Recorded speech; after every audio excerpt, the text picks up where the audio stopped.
6:10, 10 after 6 with Mark, Ed, and Sergeant Sam. How are you today, Ed? Mark, I'm doing just fine. Have you seen your latest bill for the FLDS raid in Eldorado? Yeah, I saw it yesterday in the morning paper. $14 million. $14 million and counting, according to the Fort Worth Star-Telegram, which reviewed more than 400 pages of invoices, emails, and state records. The state of Texas expects you, the taxpayer, to pay $4.5 million in legal fees, including paying for lawyers who represented the state and others appointed by judges to represent the children. I thought that was pro bono work that the appointed ones I thought it was, doing. too. I talked to a local attorney friend of mine, and he was defending a couple of kids, and I thought it was pro bono. He doesn't need the money. Well, if it was pro bono on his part, that's got to make him hot of other attorneys waltzing in there and getting paid. And what about this part of the sentence that says lawyers who represented the state? I thought the Attorney General had an army of attorneys. Did we have to hire specialists to come in and work on this? Apparently so.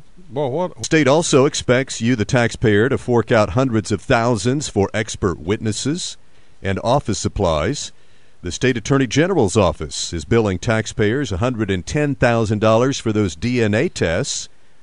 And we still haven't heard the results of those. No one has been charged in this. Not a single person faces a criminal charge for polygamy or child rape. Those have to be coming back very, very soon because that's been weeks. What do you mean? Wait, whoa. If they have been sent a bill, they're there? They should be there because they don't, I don't imagine they pay up front.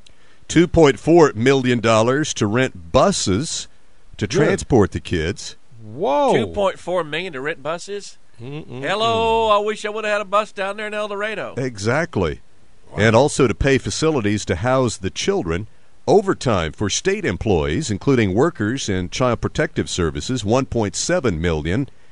And travel, another $1.2 million for CPS workers. $1.2 million for travel for CPS workers? Look at them CPS workers. They just about grabbed them from all over the state, and they had them running everywhere. I don't know how many miles they put Don't look out. at me, Kemosabe. Does that sound high, though? Well, even with gasoline at $4 a gallon? Well, I don't know what the state reimburses, actually.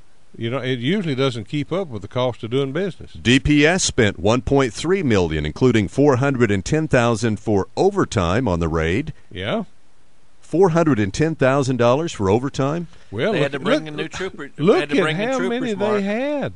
I mean, they had an army of law enforcement at the scene. About 110 law enforcement on the scene. And you start multiplying that by their salary for day upon end.